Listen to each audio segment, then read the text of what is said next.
जय श्री राधे कृष्णा सभी को। दोस्तों कैसे हैं आप लोग।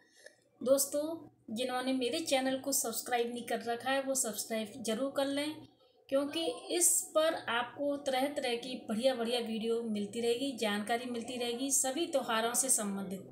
तो मैं इसीलिए कह रही हूँ आप इस वीडियो को जरूर सब्सक्राइब कर लें। तो आगे बढ़ते हैं वीडियो में कि भाद्रपद माह के शुक्ल पक्ष की द्वादशी को वामन द्वादशी बोलते हैं। ठीक है, तो इस दिन हमें क्या करना चाहिए कि भाद्रपद माह की शुक्ल पक्ष की द्वादशी को वामन द्वादशी कहते हैं। जैसे कल एकादशी है, परसों द्वादशी है, तो इसको वामन द्वादशी बोलते हैं। ठीक है, इस बात का ध्यान रखना। इस दिन स्वर्ण यानी कि सोने से या फिर यज्ञोपवीत से वामन भगवान की प्रतिमा स्थापित करके उनकी पूजा अर्चना करनी चाहिए।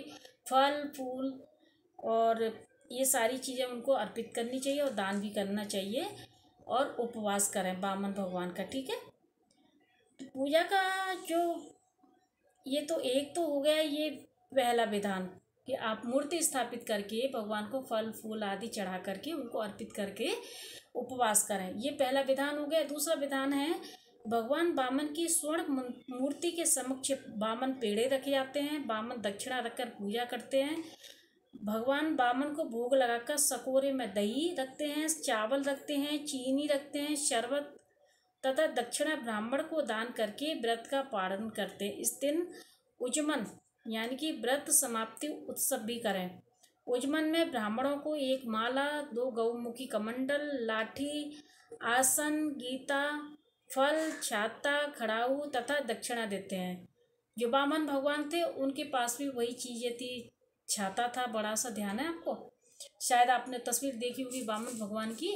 तो ये सारी चीज़ें उनको छाता वगैरह खड़ाऊ दक्षिणा देते हैं। इस व्रत को करने से स्वर्ग की प्राप्ति होती है ऐसा कहते हैं। ठीक है, शास्त्रों में ऐसा लिखा है। आप इन अगर आपको द्वादशी वामन का व्रत करना है तो वो भी आप कर सकते हो। और ये कई जगह इसका मेला भी लगता है, लोग जोर शोर से मेले में जाते हैं और खूब अच्छी तरह से इसको मनाते हैं द्वादशी वामन को।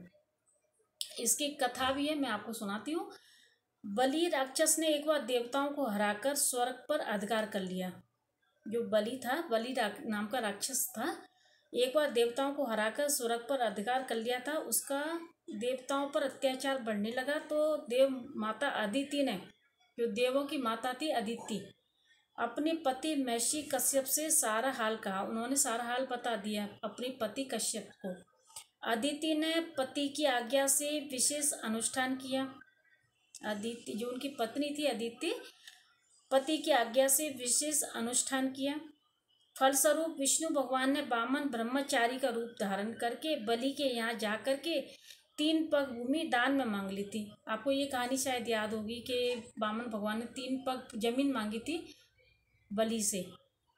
तो बलि 3 पग भूमि देने के लिए तैयार हो गया था। दैत्यों के गुरु शुक्राचार्य के मना करने पर भी वचनबद्ध हो गए थे, उनको देने के लिए वो तैयार हो गए थे। उनके जो गुरु थे शुक्राचार्य, उन्होंने मना किया था कि मत दो, लेकिन वो अपने वादे से नहीं हटे, उन्होंने हाँ कर दी।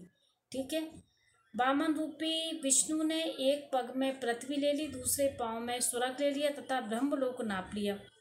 तीसरा पैर बलि की पीठ पर रखकर उसे पाताल लोक भेज दिया। जैसे उन्होंने जो बलि राक्षस था तो उसको बोला कि मुझे वामन भगवान ने बोला, जो विष्णु भगवान का रूप है, कि मुझे 3 पग जमीन चाहिए। तो उन्होंने हाँ कर दिया। शुक्राचार्य जी ने मना किया था तो उन्होंने अपने वचनबद्ध होकर उनसे हाँ कर दिया कि हाँ आप 3 पग जमीन ले लो। पहली पग जमीन में तो उन्होंने स्वर्ग ले लिया, दूसरी पग जमीन में उन्होंने पाताल लोक ले लिया और तीसरी जमीन के लिए जगह बची नहीं। अब तो उन्होंने जो बलि था तो उन्होंने अपनी पीठ वो कह दिया कि मेरे पीठ पर पैर रख लो, या पीठ नहीं सिर पर पैर रख लो। तो उन्होंने वामन भगवान ने उनकी पीठ पर मतलब उनकी जो सिर पर पैर रख दिया, तो वो फिर अपने पाताल भेज दिया उनको। तो सॉरी, इसमें मैंने बोला था कि वामन रूपी विष्णु भगवान ने एक पग में तो पृथ्वी ली थी, दूसरे पाँव से स्वर्ग लिया था तथा ब्रह्मलोक पूरा नाप लिया था, तीसरे पैर बलि की पीठ पर रखकर उसे पाताल भेज दिया था। देव माता अदिति की कोख से भाद्रपद शुक्ला द्वादशी को वामन अवतार होने से ही इसे वामन द्वादशी कहते हैं, क्योंकि जो माता अदिति थी उनके ही गर्भ से ये पैदा हुए थे और इनको ही वामन द्वादशी कहते हैं।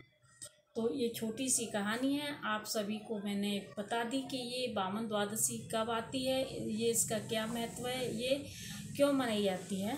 तो इसका भी अपना अलग अलग महत्व है। तो इस छोटी छोटी जो कथाएं होती हैं वो हमें बहुत ही बड़ा ज्ञान देती हैं।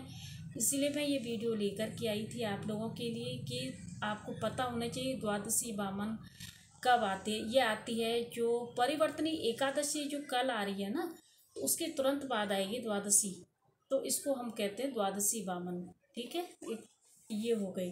तो इस पर आप पूजा कर सकते हैं, या तो स्वर्ण मूर्ति लेकर भगवान वामन भगवान की, या फिर यज्ञोपवीत से मूर्ति जो होती है उनकी पूजा आप कर सकते हैं। कहीं कहीं इनका मंदिर भी है, वहाँ पर इनकी पूजा की जाती है, और कई जगह मेले भी लगते हैं, वहाँ पर उनकी भी खूब धूमधाम से पूजा अर्चना होती है। इसीलिए वामन द्वादशी मनाई जाती है।